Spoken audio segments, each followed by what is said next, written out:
Bienvenidos a Empatiza 112, el podcast donde descubrimos el lado más humano de quienes están en primera línea. Soy Adrián Juan y en cada episodio conversamos con un profesional de emergencias para conocer sus experiencias, emociones y aprendizajes. Acompáñame. Hoy me acompaña Jesús Rivero. Muchísimas gracias por querer formar parte de este proyecto. Y para empezar me gustaría que me hablaras un poco de ti y de qué relación tienes con la psicología de emergencias. Pues muy buenas, Adrián. Y lo primero de todo, muchísimas gracias por invitarme a tu podcast. Para mí es un placer poder estar aquí y compartir este espacio y este rato contigo y con todos tus oyentes, ¿no? Es un podcast que además está creciendo muchísimo y muy importante, donde se habla de muchos temas muy interesantes. Así que para mí un placer estar aquí. Esto de presentarnos, que siempre es tan complicado, ¿no? Ya. O sea, porque ¿qué digo de mí que no parezca aquí soberbio, ¿verdad? Ni, ni nada parecido. Pues no, soy Jesús Rivero, soy psicólogo, soy licenciado en psicología por la Universidad de Oviedo, esas cosas del currículum de máster en análisis aplicado de conducta, experto en abordaje psicológico de la conducta suicida también y bueno, pues miembro de varios grupos, asociaciones, como la Comisión de Psicología de Emergencias del Colegio de aquí de Psicología de Asturias y también coordino el grupo de trabajo en prevención de la conducta suicida también del COP de aquí de Asturias, miembro de Papageno. Y bueno, trabajo en mi gabinete privado aquí en Gijón, en Educar Psicología, y luego pues hago mis formaciones y colaboraciones con otras entidades también. Así a grandes rasgos, por no extenderme. Muy bien. Yo te invité al podcast y tal porque me consta que eres un profesional de referencia en el tema de la prevención de la conducta suicida y te planteé esto, ¿no? Que cómo lo podíamos enfocar para primeros intervinientes, para esas veces en las que tanto bomberos, sanitarios como policías o otros tipos de intervinientes, como pueden ser voluntariados y demás, van a una situación de... Bueno, esto es audio, pero te he visto levantar las cejas cuando he dicho voluntariado. Luego hablamos de esto. Cuando vamos a una situación de crisis suicida, pero que en el momento agudo, digamos, ¿no? Sí, eso Eh, es. pues La eso, me idea es un poco trabajar gustaría un ver un poco que poquito, comentemos esto, ¿verdad? claro, ver un poquito un esquema general de cómo sería este tipo de intervención y luego ya vamos a ir poniendo casos prácticos o ejemplos que me han ocurrido a mí y lo vamos viendo de forma práctica. Fantástico, Adrián. Las intervenciones de las crisis en curso y de crisis in situ, yo creo que son unas de las intervenciones más complicadas que tienen los primeros intervinientes, ¿no? Porque evidentemente pues estamos hablando de la vida de las personas, ¿no? Y de repente pues tener ese papel de intentar eh, pues, sacar a la persona de ese momento tan duro y tan difícil en el que está intentando quitarse la vida y, bueno, pues a veces esa responsabilidad que nos echamos a nosotros mismos, ¿no? Cuando la decisión es de la persona y es algo que siempre digo cuando imparto formación. La decisión última es de la persona. Nosotros podemos ofrecerle toda la ayuda, pero claro, ofrecer toda esa ayuda es tan difícil, es tan complicado y para nosotros genera un peso tan grande.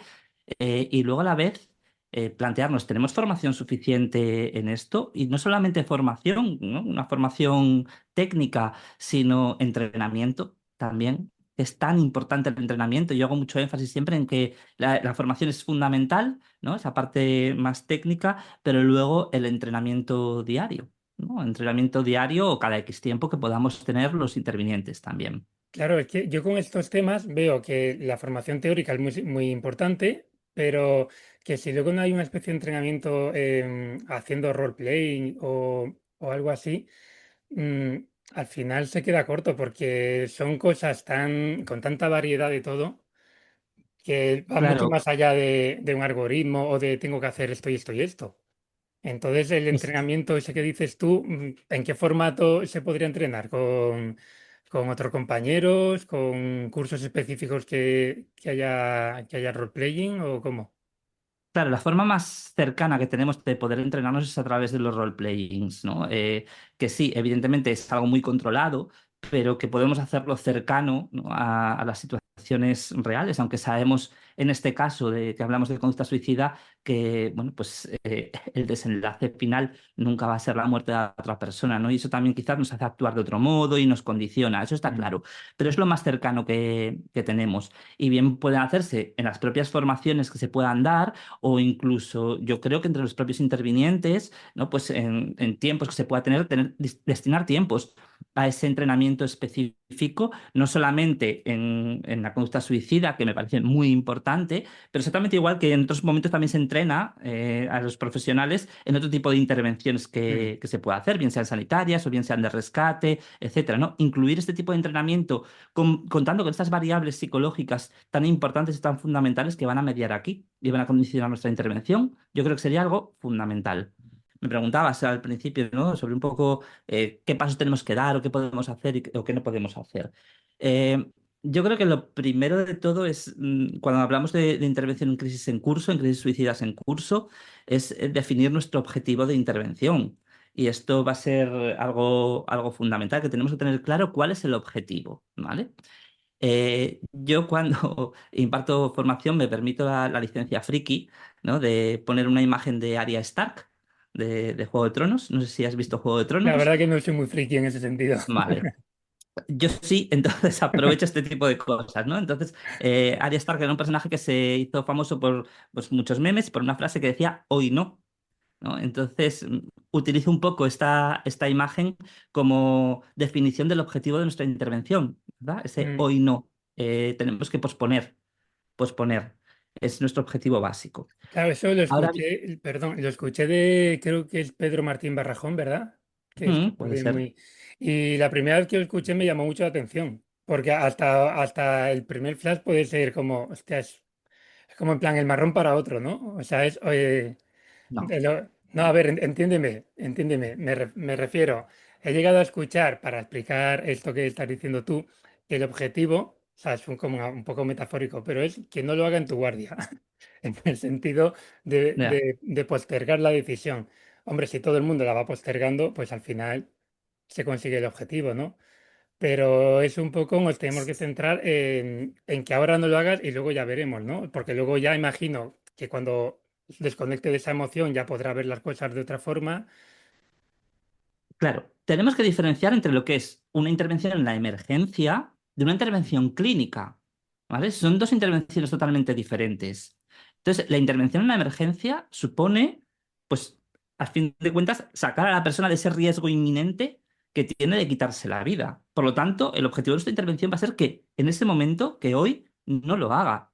Después derivaremos a otros recursos más terapéuticos para la persona, donde se trabajarán otro tipo de cuestiones, donde también trabajaremos el riesgo, ¿no? Pero fundamentalmente trabajaremos ese tema central, o a nivel psicológico, ¿no? Trabajaremos ese tema central que nos lleva a que la persona, o que lleva a la persona a ese nivel de desesperanza tan grande, ¿no? Hasta el punto de creer o pensar que la muerte es la única solución a sus problemas, ¿no? Y esa parte ya va de mano de los clínicos o de los sanitarios. Pero en la emergencia lo que tenemos que hacer es conseguir que no se quite la vida en ese momento. Entonces, por eso el objetivo va a ser que hoy no lo haga, que pospongamos, ¿no? A través de esa Mm. comunicación podemos buscar soluciones rápidas, soluciones alternativas para ese momento, aunque sean temporales, y después habrá tiempo, enlazando con otros recursos de ayuda, ¿no? De buscar soluciones más permanentes. Recordemos esta máxima que siempre se habla en tema de conducta suicida y en psicología de emergencias, ¿no? Que las crisis son temporales y, bueno, pues el suicidio es permanente, ¿no? Claro. Entonces, obviamente la muerte sería una solución permanente a un problema que probablemente sea temporal, ¿no? O que podamos buscar alternativas para resolverlo. Con lo cual, esa labor terapéutica ya corresponde en otro ámbito, no corresponde en el momento de intervención de la crisis en curso. Ahí no estamos haciendo terapia, ahí estamos atendiendo la emergencia. Y la va a atender el profesional de emergencia que esté ahí, al pie del cañón, Claro. como primer interviniente. Y desde el ¿Sabes? punto de Entonces, es una vista, diferencia. desde el punto de vista precisamente del primer interviniente, ¿qué recursos o qué habilidades mm, puede tener para contener ese momento? O para retrasar esa idea, como estamos hablando. Claro, habilidades. Tendríamos que entrenarnos. Como decíamos antes, fíjate, hablábamos de entrenamiento, ¿no? Y yo cuando hablo de las habilidades, tanto habilidades a nivel terapéutico, cuando estoy haciendo formación para profesionales que hacen terapia, como habilidades a nivel de intervinientes, ¿no? Pues, siempre se habla de esa empatía, autenticidad, etcétera, ¿no? Todas estas palabras que nos resuenan constantemente, ¿no? Y yo en ese aspecto hablo de esto como de habilidades que se entrenan. Es decir, al final yo tengo una respuesta empática, ¿no? Yo Mm. eh, no puedo sentir lo que la otra persona siente, obviamente, ¿no? Pero sí puedo hacer ver a la otra persona que me importa lo que le está ocurriendo y lo que está sintiendo, ¿verdad? Y esto es una habilidad que podemos entender como conducta empática, ¿verdad? O cualquier habilidades de comunicación, habilidades de validación, de comunicación, a veces incluso si hay que confrontar, de cómo confrontar, aunque en estas situaciones quizás, sobre todo cuando hablamos de riesgo de suicidio, la confrontación juega un papel muchísimo más secundario, validamos mucho más que confrontamos en ese aspecto, ¿no? No vamos a discutir esa idea de que la persona quiere quitarse la vida en ese momento porque la entiende como la Mm. única solución al problema que está teniendo. Incluso vamos a validarla y podemos decirle que valoramos que en ese momento está viendo la muerte como la única solución, pero que quizás podamos buscar otras alternativas juntos, ¿no? Y qué tal si lo hacemos e Ujú. invitamos a la persona a buscar esas alternativas. Entonces son muchas las habilidades que deberíamos entrenar ahí los profesionales e intervinientes para ello, como hablábamos antes, ¿no? Eso forma parte de ese entrenamiento global en nuestras intervenciones. Ahora bien, si empezamos el recorrido desde el principio, y estas habilidades estarían también en juego desde el primer momento en el que la persona del servicio de emergencia recibe la llamada. Ahí empieza nuestra intervención. ¿Sabes? O sea, no, a veces pensamos directamente pues, en los bomberos o en el policía o los sanitarios que se desplazan al lugar para atender a la persona que está en crisis, pero no debemos olvidarnos de la persona que recibe la llamada, la persona del servicio de emergencias que recibe esa llamada, ¿no? Donde recibe una llamada pidiendo ayuda de una persona que dice que quiere quitarse la vida. Y Claro, esa ahí, persona, que también es un interviniente, claro. ¿cómo lo hace para, por un lado, recoger la información que necesita, pero conectar con el llamante? Porque Pero quizás si empieza a pedir datos y tal, el otro puede pensar, pues no le importa, le importa mandar un recurso tal, pero no le importo yo. Entonces, eso es, y este es el punto clave, ¿no? De las personas que están, como tú dices, son primerísimos intervinientes, porque son los primeros que claro. recogen esa llamada, son primerísimos intervinientes en este caso, ¿no? Evidentemente, lo primero que tendría que hacer esa persona sería presentarse, ¿sabes? O sea, ya generar un clima de vamos a charlar, yo estoy aquí para ayudarte. Y además, hacerle ver a la otra persona que tenemos tiempo, ¿vale? Que no puede ser una cosa ultra rápida. Las intervenciones en crisis suicida llevan mucho tiempo y a veces nos encontramos que estamos al teléfono durante mucho tiempo, porque tenemos que recopilar información y para eso tenemos que generar un vínculo, una relación, aunque sea temporal, con la otra persona adecuada. Y ya simplemente el decir nuestro nombre, el ofrecer nuestra ayuda, nuestro apoyo, ¿no? Y que estamos ahí para darle esa ayuda, ya genera un poco de este vínculo, ¿no? Genera esa confianza, esa comprensión y tratar a la otra persona con respeto. Son cosas fundamentales. Como tú dices, si yo empiezo directamente a preguntar dónde estás y qué vas a hacer y cómo lo vas a hacer, pero de una manera muy brusca, muy arisca y así directa, porque es que yo tengo que avisar a los servicios de emergencia. Entonces, dame toda esa información ya, probablemente la otra persona no conecte y no nos diga absolutamente nada, incluso pueda colgar la llamada, ¿verdad? Si esto a veces pasa, ¿no? Que recibimos llamadas, a mí me ha pasado alguna vez bueno, pues estar en servicios telefónicos eh, y recibir una llamada de una persona directamente diciendo me voy a quitar la vida y colgar, ¿no? Lo cual es tremendamente complejo. De repente, ¿cómo gestiono esto, verdad? Pues esto puede pasar. Nosotros tenemos que generar ese vínculo con la persona. Y a partir de ahí, tenemos que mantener la llamada todo el tiempo posible, recopilar toda la información posible para trasladársela a los servicios de emergencia que vayan a acudir, porque necesitan toda esa información para preparar su intervención en el camino, ¿no? O sea, Ujú. todo esto va súper rápido. En el camino tienen que preparar esa intervención que van a hacer, recopilar toda esa información, ordenarla y valorar, ¿no? Cómo vamos a intervenir, quién va a intervenir, quién va a entrar, quién no va a entrar o quién va a acceder al lugar donde esté la persona. Si es que a veces sabemos dónde es el lugar, ¿verdad? Mm. Porque a veces cuesta mucho saber dónde está la persona, que nos diga exactamente dónde se encuentra para poder enviar un dispositivo de emergencias allí. Y fíjate que esto pasa en un servicio de directo como puede ser el 112 o el 024, ¿no? La línea de atención a la conducta suicida, pero también nos pasa a los sanitarios que trabajamos en consulta y que trabajamos con personas que presentan conducta suicida, que a veces recibimos esas llamadas también y tenemos que saber qué hacer, ¿no? En esas situaciones. Yo en ese sentido, por ejemplo, estoy desarrollando un protocolo para psicólogos clínicos y sanitarios que pueda ayudarles a, bueno, pues cómo gestionar estas llamadas, qué hacer en esos momentos, qué información recopilar. Y además, bueno, es algo que estoy haciendo con muchas ganas. Ya he presentado parte de lo mismo y encima estoy muy contento en ese aspecto porque ya he recibido feedback de algún profesional que me ha dicho, Jesús, lo he puesto en práctica y me ha ayudado mucho, ¿no? Entonces Qué guay. estoy pues trabajando mucho más en ello activamente ahora para poder presentarlo cuanto antes. Entonces, como te digo, es muy importante toda esa información y todas esas habilidades que podamos poner en marcha de comunicación, ¿no? Porque solo tenemos lenguaje por teléfono, ¿sabes? No tenemos comunicación no verbal, no vemos nada, no sabemos realmente dónde está la otra persona y podemos intuir cosas también por lo que escuchamos a nuestro alrededor, incluso preguntarle así, ¿no? Oigo ese ruido de fondo que estoy escuchando, ¿qué son coches? O que se ha escuchado una sirena, ¿no? ¿Qué es eso que acabo de oír al otro lado? ¿Verdad? Me intereso por eso que está sucediendo también a su alrededor para recopilar información y quizás localizar a la persona, ¿verdad? A mí, por ejemplo, con este enfoque práctico que quieres darle, me ocurrió una vez que recibí un WhatsApp de despedida pues, de una persona que había venido a mi consulta que bueno, acababa de empezar, llevábamos 2 sesiones, muy poquito, ¿no? Y había venido precisamente por el tema de la conducta suicida. Esa era como el detonante. Obviamente hay un tema central que genera que esté presente este comportamiento, ¿verdad? Pero vino muy asustado por esto y me mandó un mensaje de despedida dándome las gracias por lo que le había podido ayudar en esas 2 consultas. Y evidentemente, pues yo actué en ese momento, ¿no? Y devolví esa llamada y me costó en torno a casi 2 horas saber dónde estaba la persona.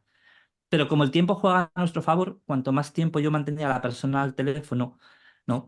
Incluso sin saber dónde estaba, pues eso es algo que juega a mi favor en ese aspecto, ¿no? La crisis pasa. Entonces, si Claro. pasa más tiempo y yo mantengo a la persona en ese tiempo y estoy escuchando a la persona activamente, ¿no?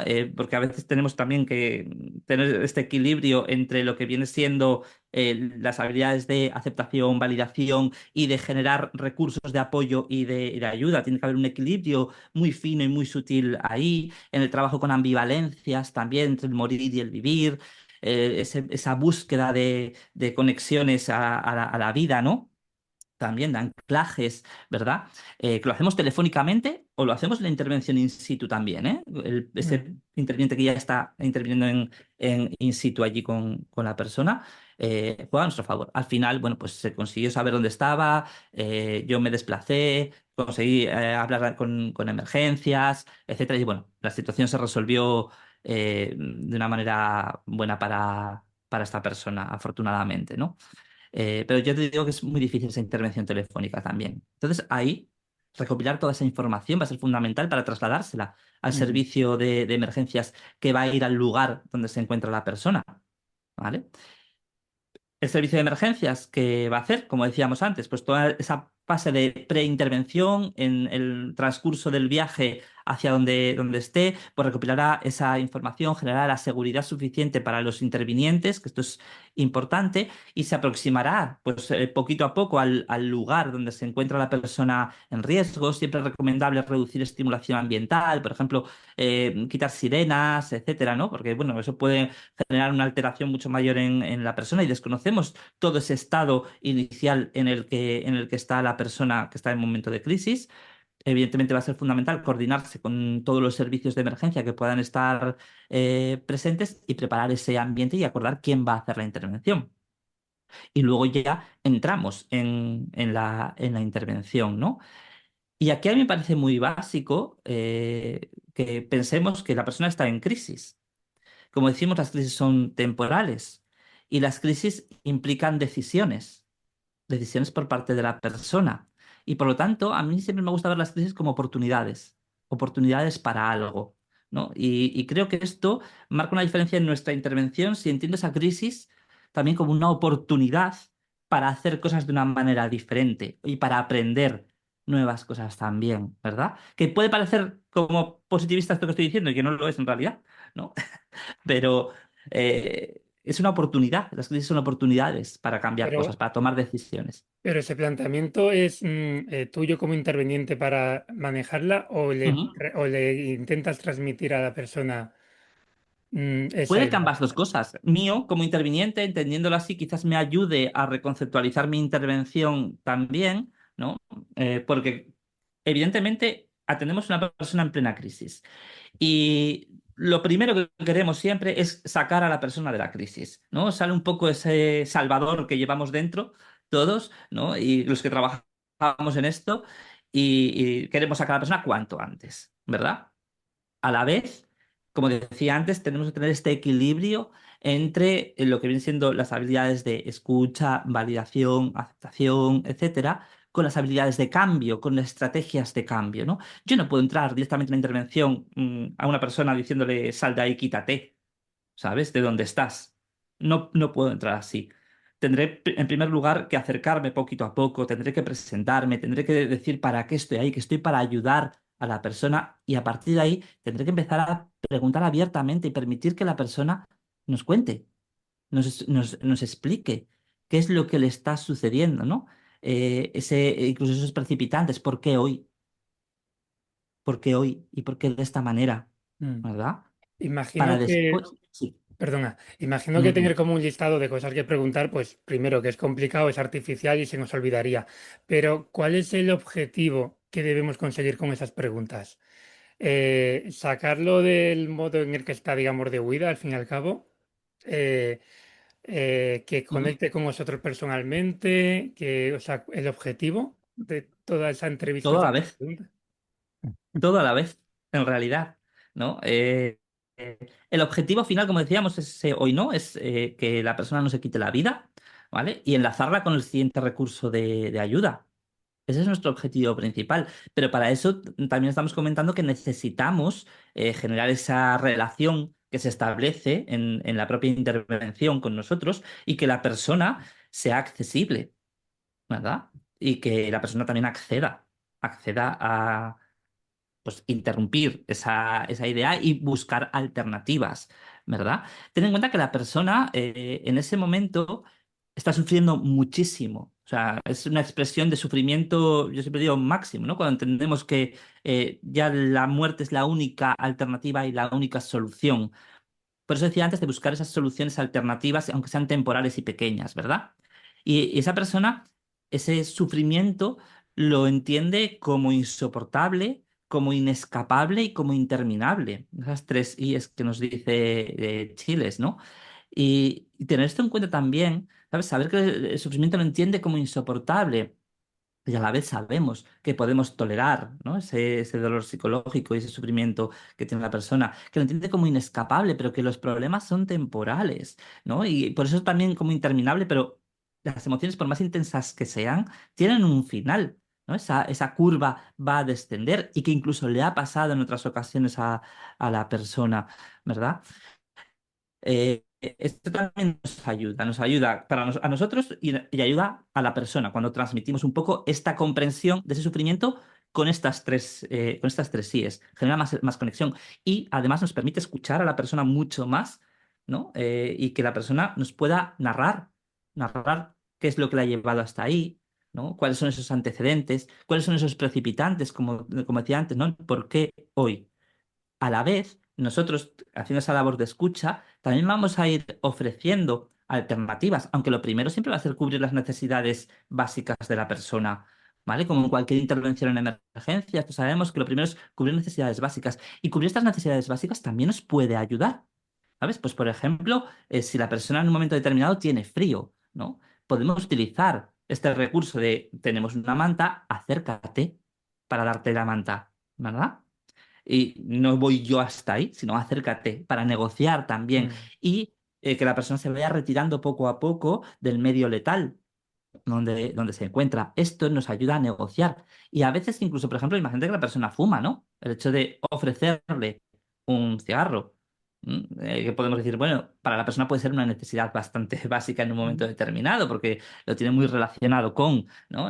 Quizás incluso con relajarse, ¿verdad? Pues acércate para que yo pueda darte ese cigarro, ¿verdad? Lo importante en todo esto es que toda nuestra intervención tiene que tener, pues, una mirada muy funcional. Es decir, tenemos que estar viendo nuestras intervenciones, para qué las hacemos, ¿no? Y también las respuestas de la persona, para qué. El por qué y el para qué tienen que estar presentes, pero muy mucho el para qué. Es una cadena de comportamientos en nuestra interacción con la persona en la que mis verbalizaciones tienen una repercusión en la otra persona y las de la otra persona en mí, ¿no? Y cuando yo intervengo tiene que tener una función. Y cuando la persona interviene, tengo que intentar, con hipótesis, porque estas son hipótesis funcionales siempre, ¿no? Tengo que intentar entender el para qué de esa respuesta de la persona, que a su vez es un estímulo que genera una respuesta en mí, etcétera, etcétera. Esta cadena constante. Esto es muy agotador para los mm. intervinientes cuando hacemos este trabajo así,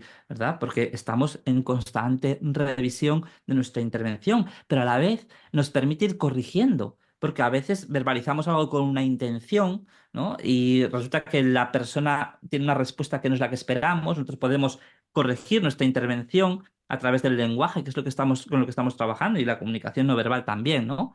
Eh, pues podemos corregir, como decía, ¿cierto? Entonces esto es fundamental, que también Mm. estemos, ese entrenamiento que hablábamos antes, pues practicando mucho este tipo de cuestiones, porque tened en cuenta que esto es tremendamente dinámico, ¿no? Claro. En esa situación de riesgo máximo, en el que la vida de la persona está ahí pendiente, bueno, es muy importante que lo hagamos así. Ah, Entonces, sí, dime. no, te iba a decir que ahora que has dicho esto de la corrección, una cosa que a mí siempre me produce bastante, podría decir miedo, es decir algo incorrecto o algo que le active. Por ejemplo, se suele decir que hay que buscar algún gancho o sea, algún gancho en el sentido de algún familiar o una persona que le haga como de ancla un poquito, ¿no? Pero a lo mejor le preguntas si tiene hijos y precisamente ha llegado a la situación que llega porque cree que los hijos no le quieren o le han abandonado o, o algo de esto. Entonces, ¿cuándo sabemos o cómo podemos saber por dónde ir o cuándo hay que dar un paso para atrás sin que hayamos empeorado la situación? Porque yo en mí veo que muchas veces utilizo mucho el silencio, pero ese silencio a veces teóricamente es para dar espacio a él, pero también es por miedo a mí, o sea, por miedo a que lo que diga lo pueda activar. O ahora después contesta, mira, ahora te cuento otro caso práctico de este tipo de silencios. Claro, aquí tenemos dos cosas, ¿no? Por un lado, ese corregir que dices, ese buscar esos anclajes a la vida.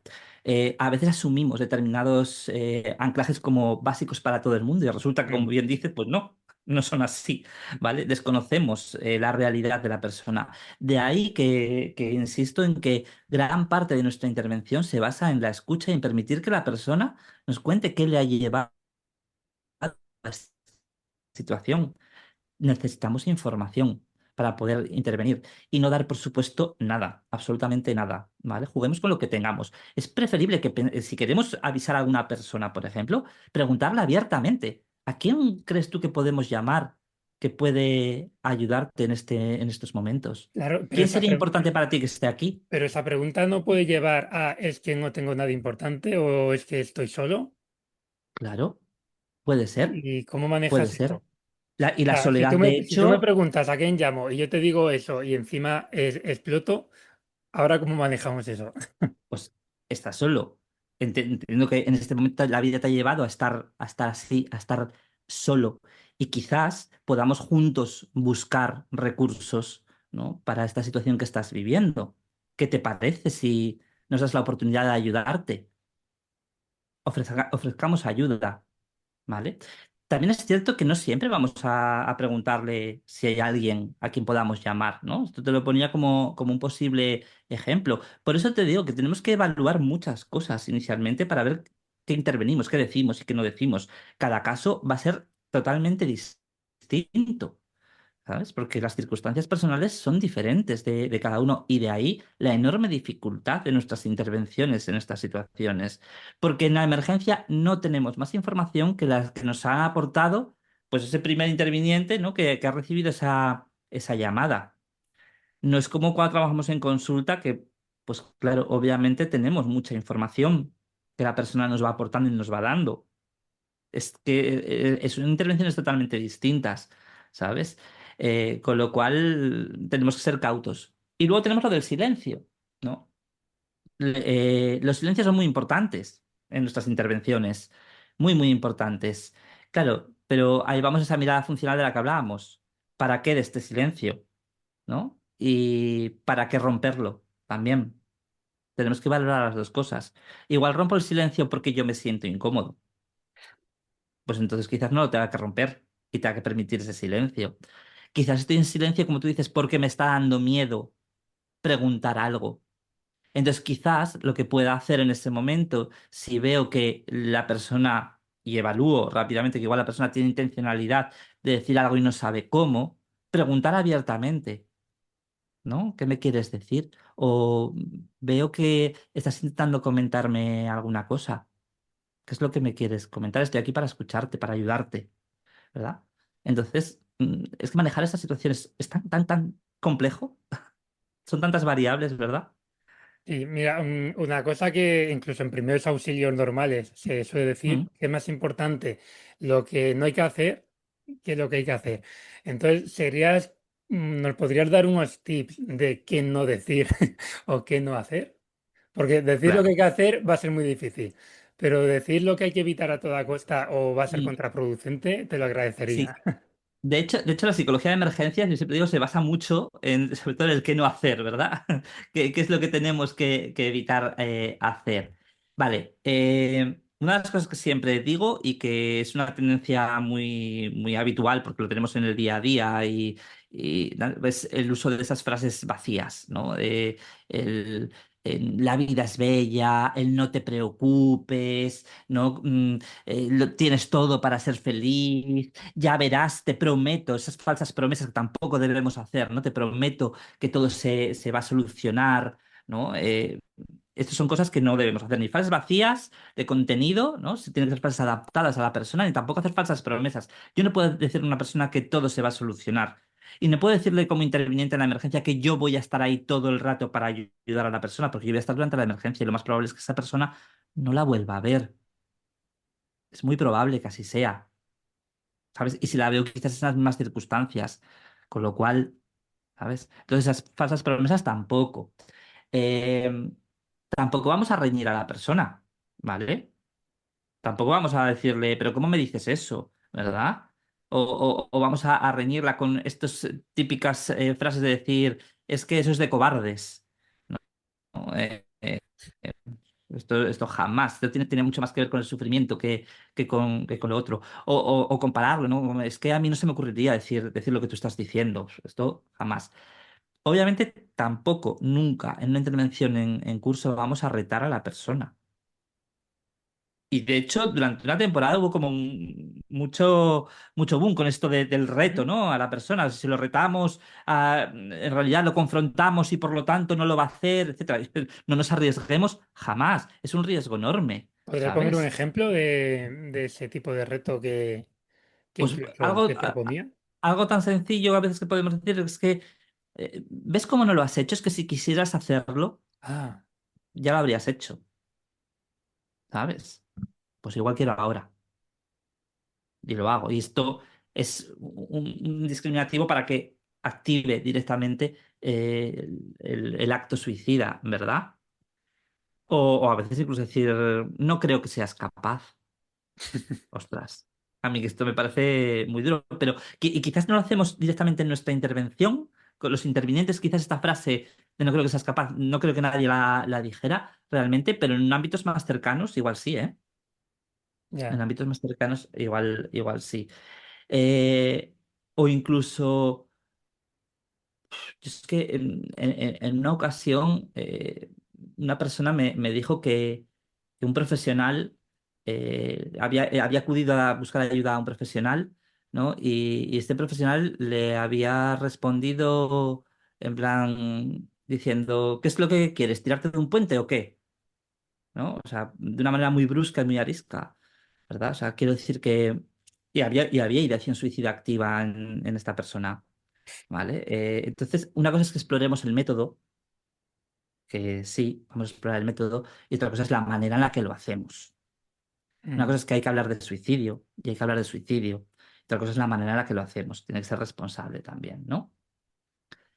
Entonces, básicamente, esto que estamos diciendo es fundamental, ¿sí? Incluso a veces nos puede pasar que intuimos que el acto suicida en ese momento está siendo como manipulativo, ¿no? Está instrumentalizando a la persona el acto para conseguir determinadas cosas. Lo primero es que quiere conseguir ayuda. Esto es lo primero que tenemos que tener en cuenta. Y entonces, a veces si lo entendemos así, podemos trivializar un poco la amenaza, ¿verdad? Y yo por eso hablo que tenemos que pedir ayuda. No tenemos, hablar de peticiones de ayuda, ¿no? No tenemos que hablar tanto de actos manipulativos ni de llamadas de atención, etcétera, ¿no? Es entenderlo así también sería muy, muy importante. Entonces, así en resumen, yo siempre hablo de como los mandamientos, ¿no? De qué no hacer en estas situaciones, que sería no juzgar a la persona, no reprocharle ni culpabilizarle nada, no intimidarla, no exigirle nada, ni moralizarla, no desafiarla, no amenazar, ni opinar ni aconsejar, no vamos tampoco ni a rechazar a la persona, ni mostrarle desconfianza, y tampoco vamos ni a darle las falsas expectativas ni a mentirle, ¿no? Entonces, un poco suena como a los mandamientos, Sí. pero a veces esto nos ayuda a recordarlo directamente. De esto sacaré un reel para un reel de 1 minuto para tener ahí todo concentrado. Que se nos acaba el tiempo, Estupendo. Jesús. Me gustaría, antes de irnos, si me recomiendas algún libro, curso o recurso para, Vale. para tratar este tema o para profundizar más. Por supuesto, este tema nos da para tanto que no nos ha dado tiempo a hablar de esos casos prácticos Ya, que querías, ¿no? Es una lástima, pero bueno, podemos emplazarlo para otra ocasión. pero si te dejas engañar otro día, yo por mí encantado. Yo encantado, por supuesto. Libros, recomendación de libros. Bueno, pues a ver, en psicología de emergencias, pues el manual de Enrique Parada me Mm. parece básico. En conducta suicida, el manual de conducta suicida de Susana Falabi y Eduardo Fonseca también me parece muy interesante y muy completo. Y a nivel de psicología en general, yo recomendaría cualquier libro de Marino Pérez. Eh, Me parecen todos en general muy interesantes y con una visión muy importante, pero relacionado también con conducta suicida de manera indirecta, ¿no? Pues podría hablar de el libro que tiene sobre la vida real en tiempos de la felicidad, ¿no? Un poco esa crítica a esta visión de la felicidad, ¿verdad? Que está muy relacionada con, o podemos relacionarla indirectamente con el tema de la conducta suicida. Entonces yo recomendaría estas lecturas. Vale, luego te pediré que me lo des por escrito y tal y yo comparto. Perfecto. Y ya para despedirnos, porque en 1 minuto esto se corta, ¿a quién me recomendarías traer al podcast? En un Vale, minuto, ¿eh? pues sí, sí. Aparte de Natalia Lorenzo, que ya sé que la tienes en el Sí, ojo de mira y sería la primera recomendación, te diría, pues por ejemplo, Enrique Parada, a Teresa Pacheco, para hablar también de conducta suicida me parece súper interesante.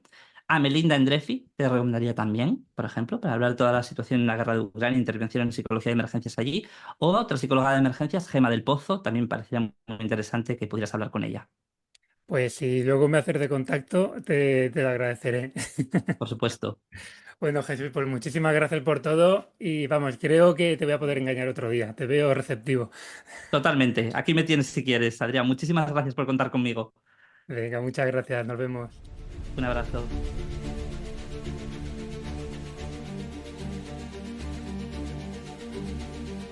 Has escuchado Empatiza 112, el podcast donde mostramos el lado más humano de las emergencias.